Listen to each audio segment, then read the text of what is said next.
Most people think running paid ads for OnlyFans creators is like walking through a minefield wearing clown shoes. But the truth is you absolutely can do it successfully, safely, and profitably if you understand how the system works, follow the rules, and stop trying to take shortcuts that lead straight into a shadow ban. In this video I'm going to show you exactly how I run paid ads for creators without getting banned, without getting accounts shut down, and without wasting thousands of dollars on ads that do nothing but confuse the algorithm and make your wallet cry.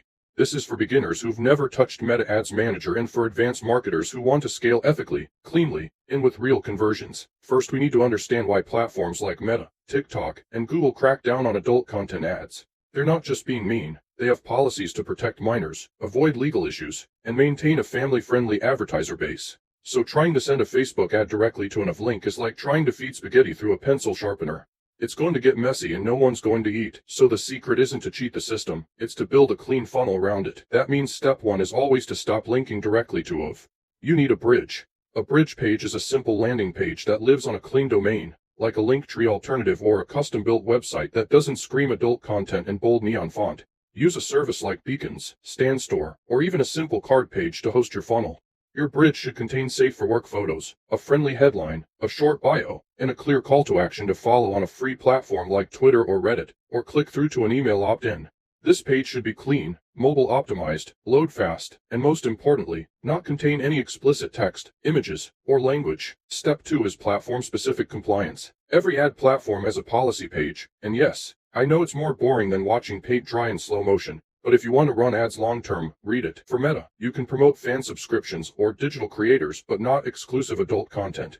Your ads need to show personality, lifestyle, or value, not suggestive content. That means instead of running an ad that says subscribe to my spicy page, you run an ad that says I'm building a behind-the-scenes community. Want to join? Pair it with a smiling photo, a quote about empowerment, or something playful but not risque. Rhyming tip: when in doubt, zoom out, keep it light, keep it bright, and never show too much skin in the night. Step 3 is audience targeting. This is where most people waste their budget. Do not target fans of adult entertainment directly. That's how you get flagged. Instead, target interests like pop culture, fitness, cosplay, gaming, travel, astrology, or meme pages. Build audiences around creators in similar niches. Then create lookalike audiences once you have a solid custom list. A pro tip is to warm up audiences with video views or engagement ads before running traffic ads. That trains the pixel without triggering policy reviews. Now here's the golden nugget that most people in the niche will never share: retargeting sequences. You want to build a pixel-powered funnel where step 1 is a safe intro ad. Step 2 is a retargeting ad that invites them to your bridge page. And step 3 is off-platform follow-up. This is where many creators thrive on email, Telegram, or Discord groups. Once a fan opts in, you can deliver spicy content offers, updates, or PPV sales directly. No ad account needed. That's where the real money lives.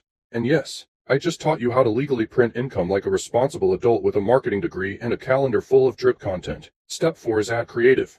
The secret here is to blend in, not stand out. Most flagged ads are flagged because they look like ads for dating sites or adult chat lines. Instead, make your ads feel like organic content. Use native-looking videos, TikTok-style edits, or even selfie-style stories that talk about the creator's brand, lifestyle, or personality. Think soft sells, not hard sells. Humor works wonders here too. One of my favorite campaigns used a dancing dog in a sweater that said, "If you follow my human, she'll show you her secret project." People clicked.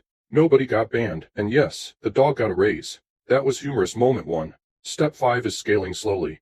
Never start with a big budget. New ad accounts with zero trust are like baby birds. Feed them too much too fast and they choke. Start with $5 to $10 a day. Test different creatives, and only scale the ones that get positive engagement, good click-through rates, and zero negative feedback. If your relevance score drops or your ad is flagged, stop immediately, learn from the mistake, tweak, and relaunch. Scaling is a staircase, not an elevator. Step 6 is protecting your account. Use Business Manager. Create multiple ad accounts under one verified domain, and always have backup pages. Avoid linking directly to flagged domains or bit.ly links. Use clean, verified domains with SSL certificates. Have a business email that matches your domain. Bonus tip: never make all your ads from a page called Hot Babe 420. Instead, use creator names that sound real, professional, and human. Think Emma Vlogs or Life with Lexi. The algorithm likes humans, not robots with glitter. Step 7 is staying under the radar while over-delivering value. That means running ads that teach, entertain, or connect, not just ads that sell. Build your audience with content that fans want to watch and share, even if they don't convert right away. Long-term followers spend more, churn less, and don't report your page for being weird. Also, your ad account will live longer than a mayfly at a frog party. Humor moment 2. Step 8 is diversifying your traffic. Never rely on one platform. TikTok, Reddit, YouTube Shorts, and Pinterest can all feed your bridge page. Use free traffic to fuel your pixel and paid traffic to scale once you've proven your funnel works. I like to call this the traffic taco strategy. One ingredient is good, but the combo is spicy, layered, and satisfying.